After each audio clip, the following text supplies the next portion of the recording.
Joe Biden has invited a drag queen who dances for children to the White House today to celebrate the so-called Respect for Marriage Act. Also, a Biden administration official named Sam Brinton is now facing more charges related to stealing women's luggage at the airport. Very, very strange. Also, American Girl is responding to the backlash about their book. We've got all of that and more. It's a little bit of a weird episode. This cold open is just for the people who are listening.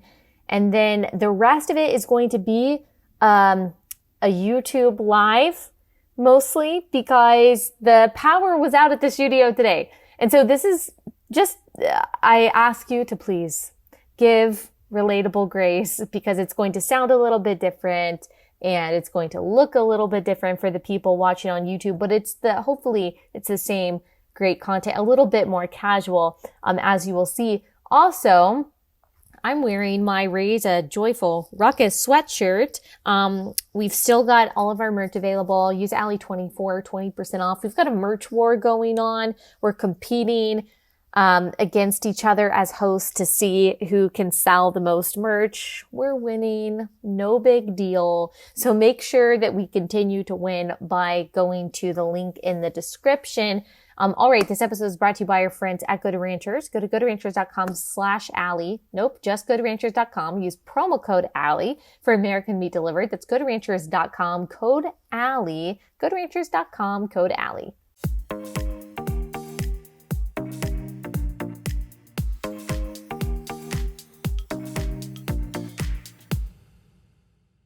So this is a live stream that I'm doing on my YouTube channel. If you are listening to this, then it's going to sound a little different. I've got my headphones on, but it's also going to be a little more casual because the live setting just kind of changes things. But overall, it's going to be the same. We are going to talk about the things that we typically talk about. We have a lot of stories that I wanted to cover today and all that good stuff. Also, if you hear this really loud noise outside of my window, it is a television that was damaged by the storm, and I can't figure out how to make it stop making this crazy noise. So we're all over the place today, but we are delivering relatable to you, even amidst the chaos of this day. All right, we're going to talk about a few things. The thing that I wanted to talk about the most is this story about the Biden White House signing the so-called Respect for Marriage Act. And I have to open up the document because with all of this technological stuff, I had to close it earlier. And so now I have to open it back up and it's telling me that I need access to it. And then I need to switch my account. And then I have to verify on my phone that I've switched. Okay, now I've got it. Okay, this story about Joe Biden, elected by our beloved pro-life evangelicals for Biden in the 2020 election, inviting a drag queen named Margie Cummings, okay, to the White House for the signing of this Respect for Marriage Act. So we will discuss that. We will also talk about a little bit about the Respect for Marriage Act. Also, American Girl, we talked about this story last week. They've responded to some of the backlash because, they published that book encouraging girls to get puberty blockers if they don't like their bodies or if they're confused. And they've responded to that a little bit. And then just keeping in this theme of just sexual and moral chaos, we are going to have a follow-up to the Sam Brinton story that we discussed last week. He is the guy that's in the Biden administration. He is part of the energy department. And he has stolen women's luggage at multiple airports now and is facing felony charges. Of course, we shouldn't be surprised by that at all because women or men who wear women's clothing are always going to be inherently unstable. So it shouldn't surprise us that he's committing these crimes, but we'll talk about that story. And then if we have time, we'll talk about a few other things. This former transgender Navy SEAL who decided that he was going to detransition. And I've really wanted to get into for the past couple of weeks, and we've just kept putting it off because it's such a big topic, the euthanasia that is not just happening in Canada because it's been happening for a while, but is being promoted and glorified in Canada. And then there's also this artificial womb facility model that has been published that some people are praising, and then some people, as you can imagine, are very concerned about. And I myself am one of those people that has this concern. So that's what we will try to get to today, at least some of this stuff. So let's start with what I think is the craziest story, but at this point, maybe the most expected, maybe the least surprising story. And that is President Joe Biden inviting this drag queen to the White House to celebrate the so-called Respect for Marriage Act. If you missed our summary about what the Respect for Marriage Act is, it is, of course, like many of these bills, not at all appropriately named because it is not about respecting marriage.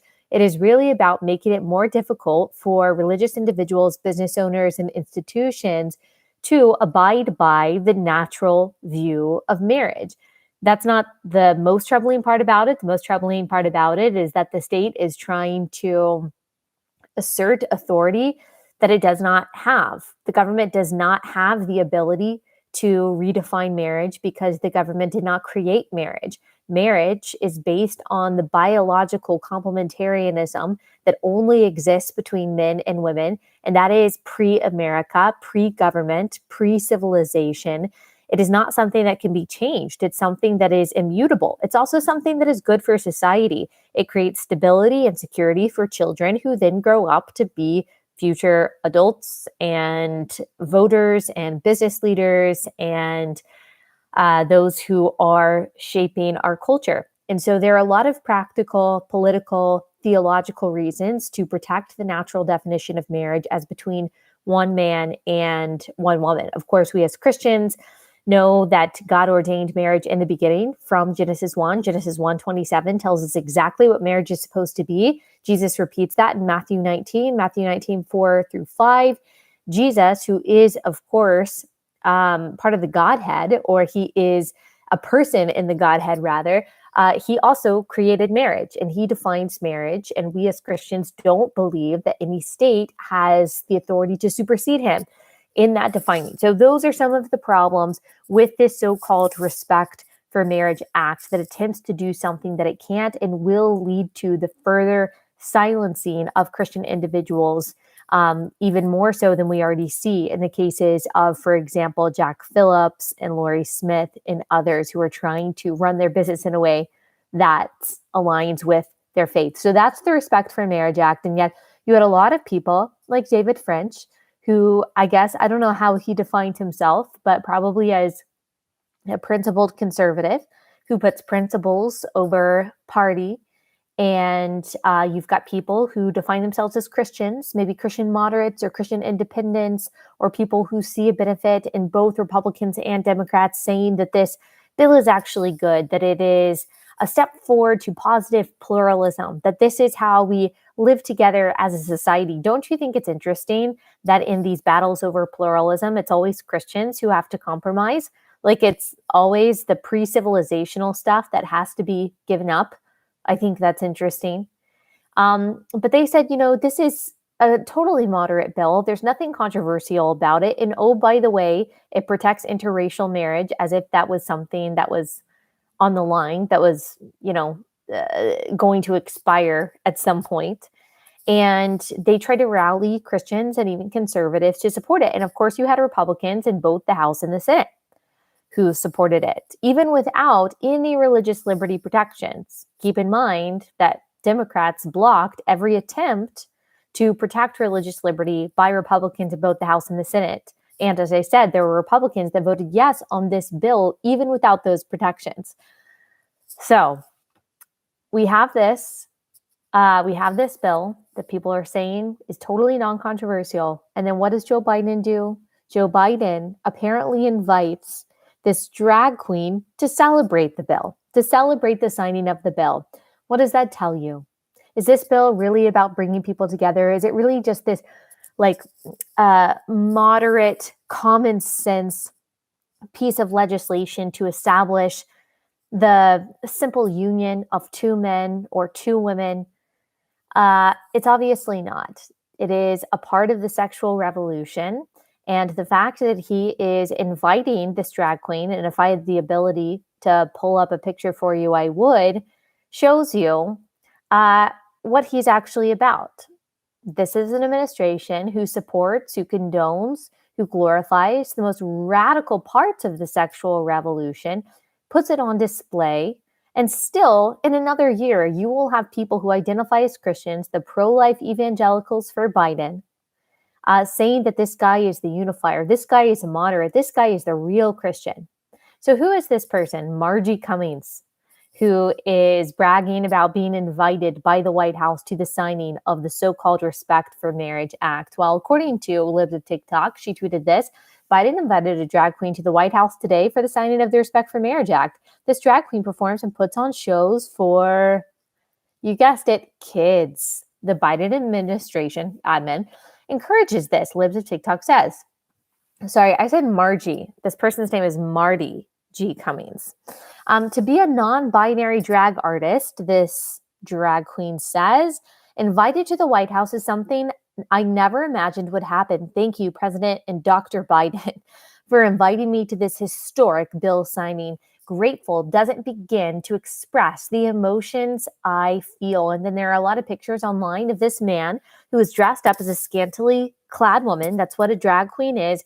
Posing with children, dancing with children. There is a particularly disturbing picture that was posted by Libs of TikTok where this man, dressed as a scantily clad woman with these like knee-high boots on and this like one, leotard thing, is spinning on what looks like a bar with his legs in the air, with his crotch out there, in the direction of a little kid who appears to be, I don't know, maybe 6 feet away from him watching this display.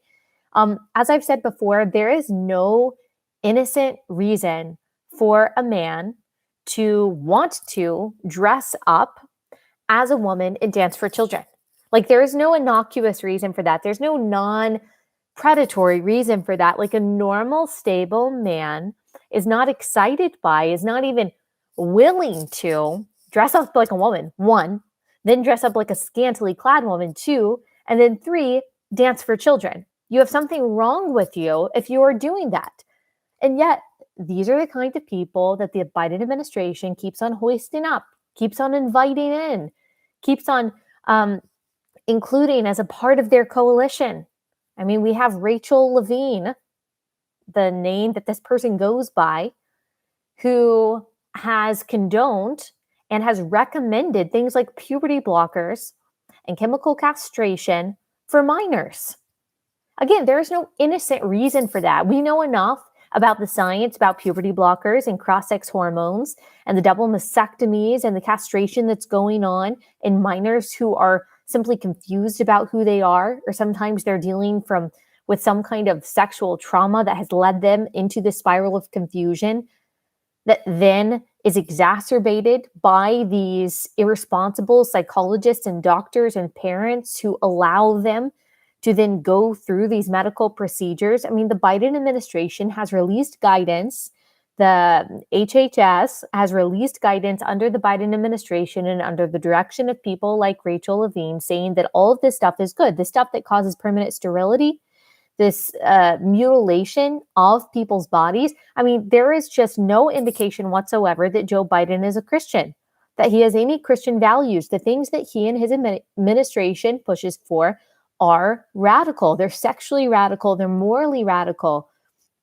Not to mention his support of the legalization and the taxpayer-funded legalization of abortion through all 9 months of pregnancy. This is a wicked administration. Wicked leadership causes chaos. We know that God is not a God of confusion, that he is a God of peace. We see from Genesis to Revelation that he is a God of order. He is a God of definitions. He is a God of distinctions.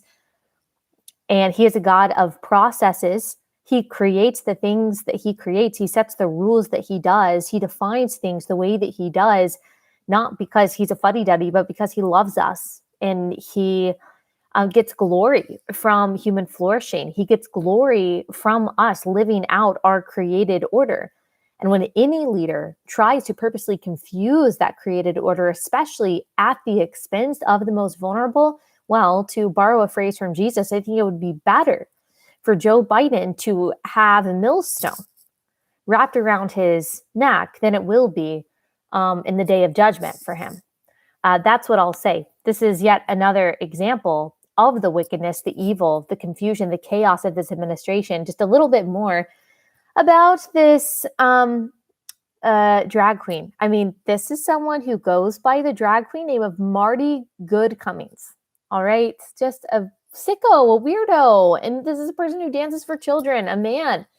This is how Fox News describes it. A non-binary drag queen who has repeatedly attacked police online to attend the Respect for Marriage Act signing ceremony Tuesday. I mean, that's the least of my concerns about this person, but it does just kind of show the duplicitousness or duplicity, if you will, or the hypocrisy of Joe Biden. This is someone who claimed to care about blue-collar jobs, to care about the police. That was a part of his campaign. Of course, he is inviting this radical anti-police drag queen to a signing of his legislation. Cummings is a New York City-based drag artist, television personality, and political figure, a regular fixture in the city's nightlife and in politics. Says, I'm a proud femme, queer, non-binary drag artist who wants to defund police and fund education. We already fund education. Education is more funded than it's ever been. The problem is those funds go to bureaucratic bloat and not to student success or to teacher equipping. Affordable housing, social work, and I'm running for city council along with a lot of other queer candidates. And we are going to fight for you, the people, not police unions, not real estate, but for you. This person says, F the police. Cummings tweeted on August 24th, 2020. Yes, we want to defund the police. He says, yes, we want to abolish ICE. No, we won't settle for anything less and will continue to fight for this to happen. And of course, this is someone who said ACAB, which stands for all cops are, if you have kids, maybe close their ears. All cops are bastards. Cummings also performed a drag event while singing Baby Shark to a small child. That should be enough to put this person in jail. According to video, Cummings shared in a March 2019 tweet uncovered by the Daily Signal. Anyone who thinks drag isn't for children is wrong. Cummings tweeted after posting the video, drag is expression and children are such judgment-free beings. They really don't care what you're wearing, just what you're performing. And that's really the point, isn't it? Like they don't have the ability to judge things yet. And they basically just do what they're told. They believe what they're told. And it's really easy to convince children of something because they're very malleable. They're very moldable. They're very naive, which is, of course, why activists like this seek affirmation about their life choices and their sexual preferences and their so-called gender identities from them. It's very sick. It's very perverse. Of course, there's something sexual about drag performances. There is something inherently sexual and perverse about a man dressing up like a caricature of a woman with fake boobs on and a thong and twerking for children. And I'm not going to be gaslit into thinking that that's innocent, that there is any non-sick reason for something like that. And yet this is the kind of person that Joe Biden is including in his coalition. That tells you something. This is just one of many people, by the way. He's got people actually in his administration who promote these kinds of lifestyles. What was the guy who was the head of monkeypox? By the way, what happened to monkeypox? Isn't that weird how it just kind of went away after they couldn't sell the line to the public that this was something that apparently equally affected everyone, but that it was actually being passed typically through gay orgies, and they realized, oh, no, you know what? This is going to cause too much homophobia, so we're just not going to talk about this anymore. Okay, I'm just going to look at some of your questions since I don't typically get to do this. And if you're listening to this, I know it might be a little weird, different than what you're used to as you're listening to this. You know what? Before I answer some of these questions, I forgot. I need to do some ads. I've got some ads that I need to read in today's episode. So let's see. Let me pull that up.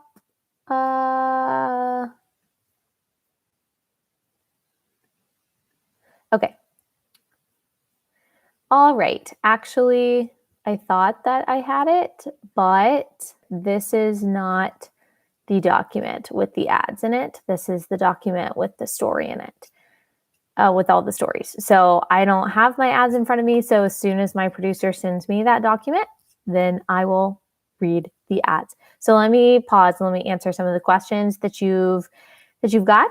Someone says, you look so cozy and comfortable in your sweatshirt. I am. This is something that we sell in our merch store. This is a Christmas one. Raise a joyful ruckus. We usually say raise a respectful ruckus. And so this is a Christmas themed one for you guys.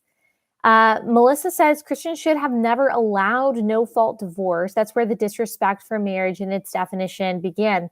I agree with you that the battle for the sanctity of marriage did not start with Obergefell. It didn't start with civil unions. It definitely started with the minimizing of the sacredness of marriage by allowing divorce to be a lot easier. And you know who I learned recently, I didn't realize this, but as the governor of California, Ronald Reagan played a big part actually in liberalizing abortion law. You know, I've always been a big fan of Ronald Reagan, very pro-life, but his immigration policy when he was president, and then also his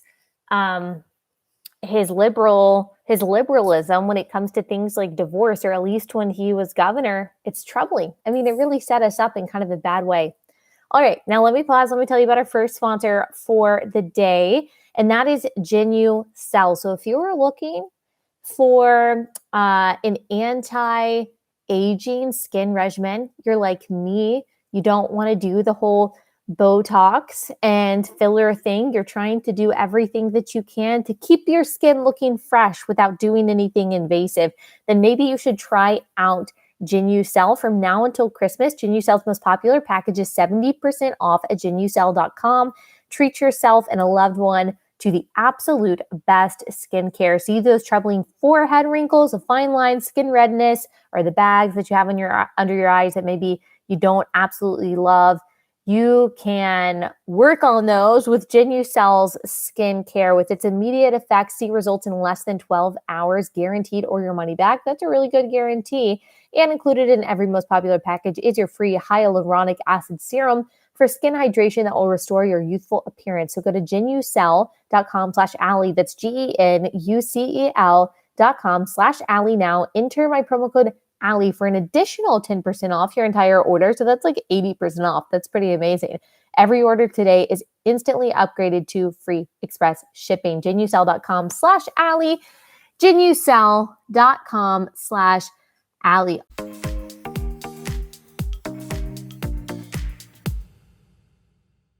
All right, let's go to the next story that we've got. So I do want to talk about the American Girl thing, but let's go to this Sam Brinton story. Let's just keep with the Biden administration. So this person was not appointed by Joe Biden, but does work technically in the Biden administration. He's a nuclear official in the Biden admin.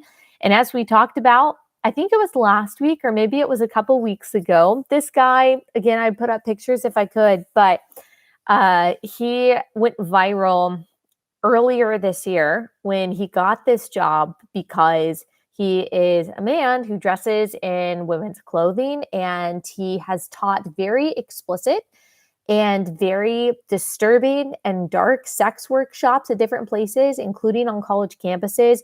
I mean, we are talking about like BDSM, violent kind of stuff. Also something that I could have gone my whole life without knowing about, and that is pup play. That is where Sam Brinton and his buddies dress up like dogs in leather masks and do weird stuff. And he's very public about this. He posts this kind of stuff.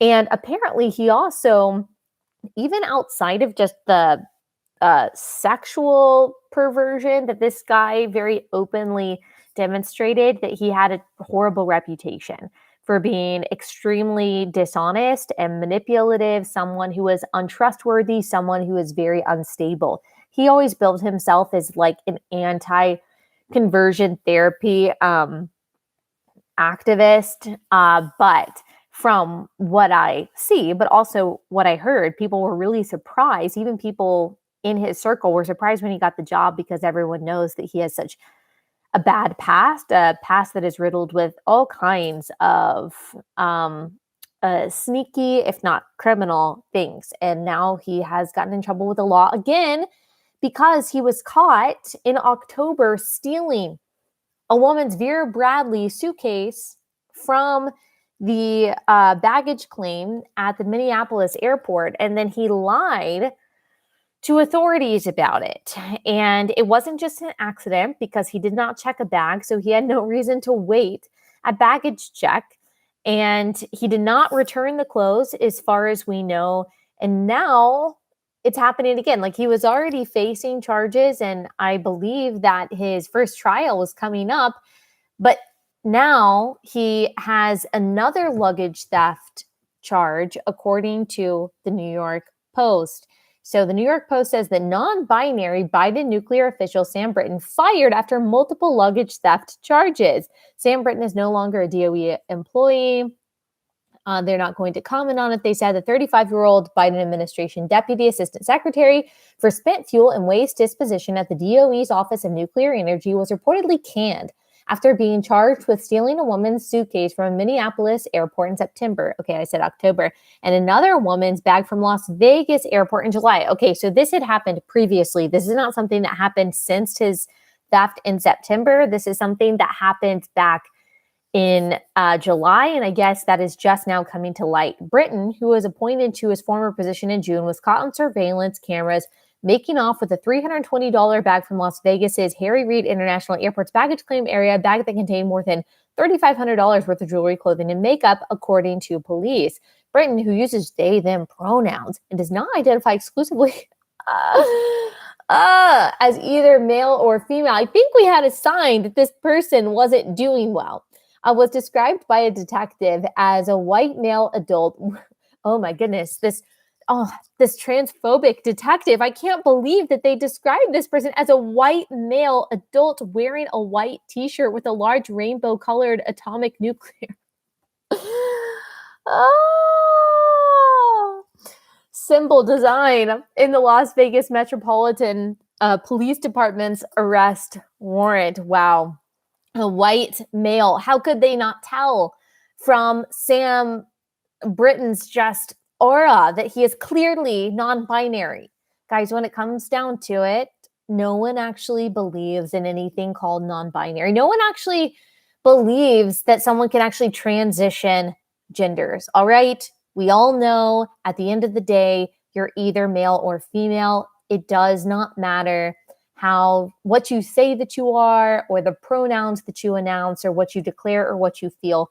Everyone knows and has known for literally all of human history that gender is not something that you choose. It's not something that you feel on the inside. It's something that is. It's something that goes down to your DNA and is very often, but not always obvious through secondary sex characteristics. It's literally how we have ordered societies for all of time for good reason. And chaos breeds chaos, as you can see. Brinton faces felony grand larceny charges in the Las Vegas theft case and felony theft charges for the Minneapolis-St. Paul airport incident, where he's accused of stealing that Vera Bradley suitcase. Last week, a group of House Republicans led by Georgia Representative Andrew Clyde called on Energy Secretary Jennifer Granholm to remove Brinton from the DOE. Yeah, I would say so. Oh my goodness. Very strange. Very strange. So some people are just now coming out to say, you know what, this guy, he's a klepto. He's probably weird. And wow, we didn't know that he was so unstable. That's not good. He should be fired. Well, maybe a man who wears women's clothing and teaches BDSM, like sex workshops, maybe that person shouldn't be hired for a government position. Like, maybe those are really good indicators that this person is not stable, that this person needs help. I know that we have removed all limits and we removed all definitions, and we've tried to remove all stigma and all shame so that we accept everyone's choices and everyone's identities, and we're not allowed to distinguish between right and wrong, stable and unstable, well and unwell anymore. But I'm not playing that game.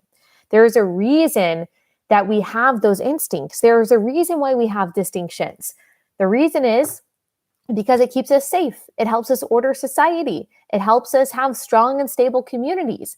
When you get rid of all of those distinctions in the name of destigmatization, what you have is anarchy. People do not operate in anarchy well. People crave truth. They crave clarity. They crave distinctions and definitions, which is why all of this is going to lead to a total state of disorder and disarray, as we are already seeing. And disarray and disorder is always a precursor for totalitarianism. I mean, if you can't see that that is where we have been headed for a while, I honestly am not really sure what to tell you. All right, we have a couple more things to talk about. Let me go ahead and pause and tell you about our second sponsor for the day. That is Annie's Kit Club. It is one of my favorite sponsors. They have been a big supporter of the show for a long time. Great company. They offer a great service. Those of you who are parents out there, parents of school-age kids, you are about to have your kids home for a few weeks for Christmas, which is always a really fun time, but they're going to have a lot of downtime. And I know that you don't want to hear your kids saying that they're bored a million times starting the day after Christmas. So you need to make sure that they can spend their downtime in a way that is productive, that is constructive, and giving them something to do autonomously. And that is where Annie's Kit Club comes in. They offer these awesome crafts for your kids. It's perfect for ages about 7 to 12. It shows up right to your front door. They've got a variety of crafts based on, whether you have a son or daughter. They've got STEM projects. They've got jewelry making. They've got woodworking kits. All the supplies and all the instructions that they need come inside this box. So you can subscribe, so you can get a craft every month right to your front door. No long-term contracts. If you don't like it, you can cancel at any time. So go to annieskitclubs.com/Allie. Get your first month for 75% off. That's annieskitclubs.com/Allie for 75% off your first month. annieskitclubs.com/Allie.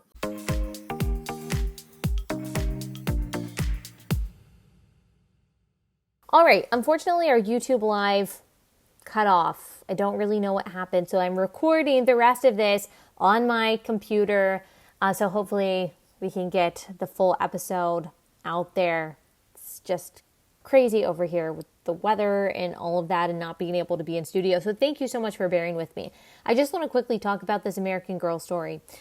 This body book that they put out and that received a lot of backlash that we talked about last week. Go listen to last week's episode if you haven't done that already. American Girl is responding to the backlash. Just as a quick summary, they published a book about girls' bodies and about puberty and about growing up that included the promotion of puberty blockers and the promotion of the ridiculous and very harmful and even deadly idea that you can switch genders based on how you feel, and promoted the outright lie that puberty blockers are just a temporary pause so you can figure out who you are. Puberty blockers can cause lifelong sterility, infertility, all kinds of reproductive issues. Your mind and your body both require puberty to grow up in a healthy way.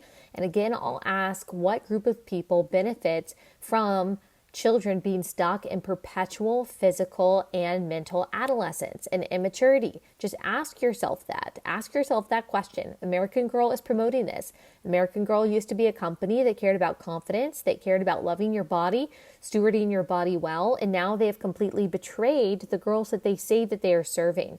And they are responding to this according to USA Today.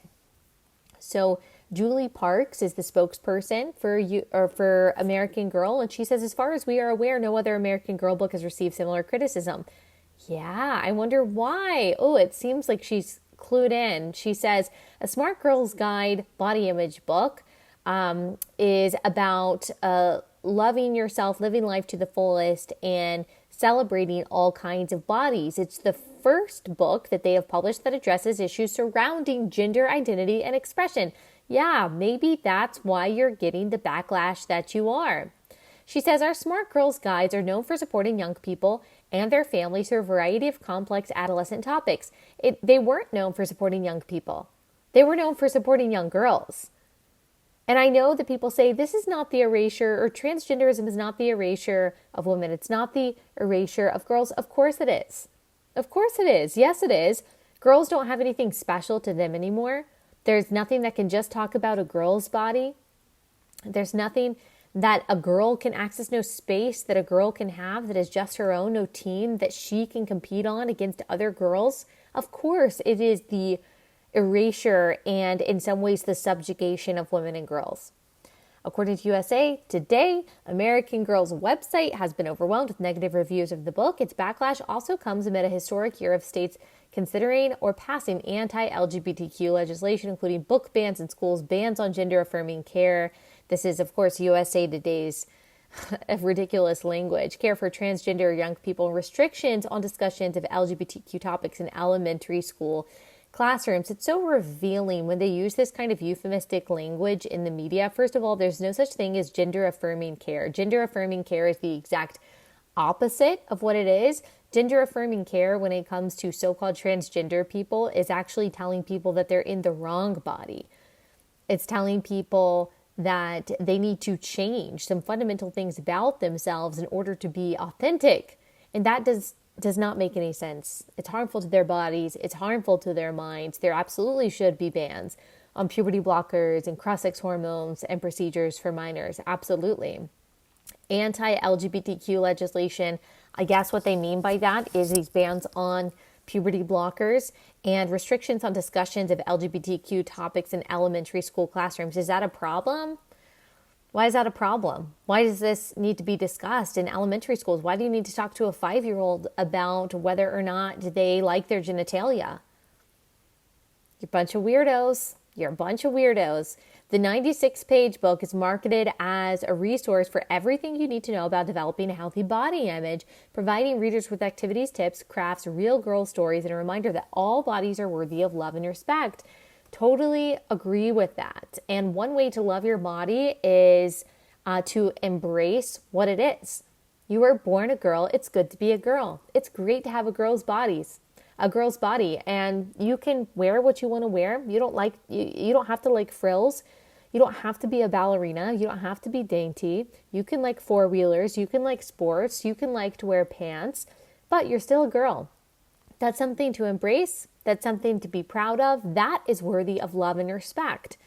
You don't have to pretend that you're a boy in order to find comfort and confidence in your body. That is the message that we need to be telling our young girls. The book says being transgender is not an illness or something to be ashamed of. If you're questioning your gender identity, or if you already know for sure that you're trans or non-binary, talk with an adult you trust, like a parent or a school counselor. Now, you'll remember that these stories that we have told, these testimonies from parents where the school counselor got involved, they were the trusted adult and the parent wasn't. When a child goes to this school counselor and says, hey, I think I'm non-binary, which is a nonsensical term that again doesn't have any correlation to reality, or I think I'm transgender, but hey, I don't trust my parents, that often the state will step in and take this child out of its parents' custody. And the terrible story out of California of the immigrant family of Yaley Martinez. She killed herself by jumping in front of a train after this process of jumping from group home to group home after she was insisting that she was a boy, and the school affirmed her, did not tell her mother. Her mother, when she found out, did not support this so-called transition. And then eventually, because she was totally disconnected from her support system, she had no one that really cared about her and really loved her, she ended up killing herself. Now ask yourself, did the school counselor and all of the people at school who affirmed her, did the social worker, did they show up to the funeral? Did they take any responsibility for it? No, it's the mother who is picking up the pieces. It's the parents who know. It's the parents who care. These doctors, these psychologists, these surgeons, they're making money off of it. The teachers feel a sense of self-validation and affirmation from it, and yet they will not be there when this girl turns 25 and realizes that she wants children and can never have them, or when she does miraculously have a child, but she wants to breastfeed and she never can. They won't be there picking up the pieces of her lifelong depression or anxiety or her suicidal thoughts. The parents will be. And yet American Girl is trying to divide parents from their children and push this deadly and dangerous ideology on the very girls that they say they love. And then we also include in this, it's not just girls who want to identify as boys that they're addressing here. Apparently, they are also addressing boys who identify as girls. So this is not a book like for girls in any way, because they quote someone named Jazz Jennings, who is a young man, who is a boy, who transitioned a long time ago, who seems to be going through like a lot of really terrible things that I really feel sad for this person. But they quote Jazz Jennings, being transgender isn't a medical transition. It's a process of learning to love yourself for who you are, but it's actually not. You can't love yourself for who you are. And so you're going through all of these very painful and destructive procedures to try to change who you are. And this just goes back to a worldview that is completely opposed to not just science, but also the Christian worldview. It's this kind of dualism that separates the body from what someone thinks and what someone feels on the inside. And it's this idea that what you feel on the inside is who you really are. And the body really is just arbitrary. It doesn't give you any indication of your identity or who you should be, or it doesn't really have any purpose. It doesn't tell you what you can do. It really is just kind of a clump of cells. It's just a ball of matter, and you can shape it to whatever you want to conform to how you feel on the inside. But the Christian worldview cares very much about the flesh. We care very much about the body. We believe the body has a telos. We believe the body has a purpose, that it was intentionally created by God, that it was very purposefully created by God. We believe in a resurrection of the bodies one day. We believe that Jesus is God made flesh. That's how much we care about the body. We don't diminish the body as something that's unimportant or something that is secondary to what we feel, but actually our inside and outside are inextricably intertwined. God really cares about the body. 1 Corinthians 6:19 or 6:9 rather says that the body is the dwelling place for the Holy Spirit. It's not something that we should be mutilating. It's not something that we can change to try to match what our feelings are on the inside. It doesn't work like that. Genesis 1:27 says very clearly that God made us male and female, and he saw that it was not just good, but very good. And if God is the creator of the heavens and the earth, he's the authority over it. He is the definer of all things. He is the giver of all value. 1 John 4:8 says that God is love. Therefore, everything that God defines, everything that God designs is done from love. We cannot love our neighbor by disagreeing with God and his creation.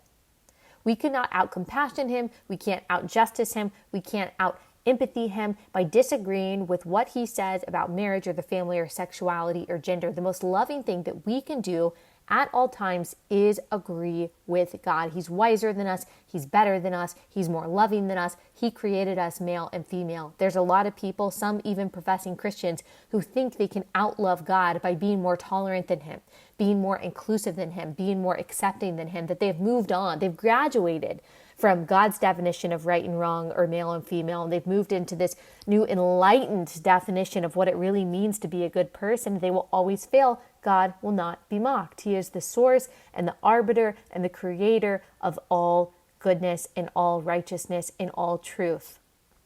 Every time you disagree with him, you are not just hating God. You are hating other people. He and he alone knows what is best for us. All right, let me tell you about our last sponsor for the day, and then we'll just say a couple more things, and then we will head out.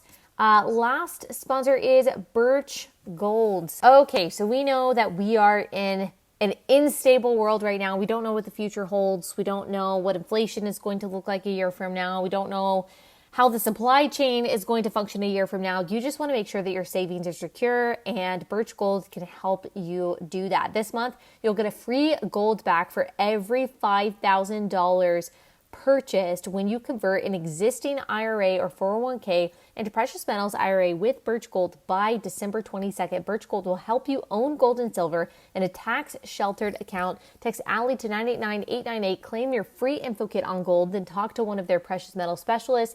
Plus, with every purchase you make before December 22nd, you'll get a free gold bag. It's a great stocking stuffer just in time for Christmas. Text Allie to 989-898. Allie to 989-898.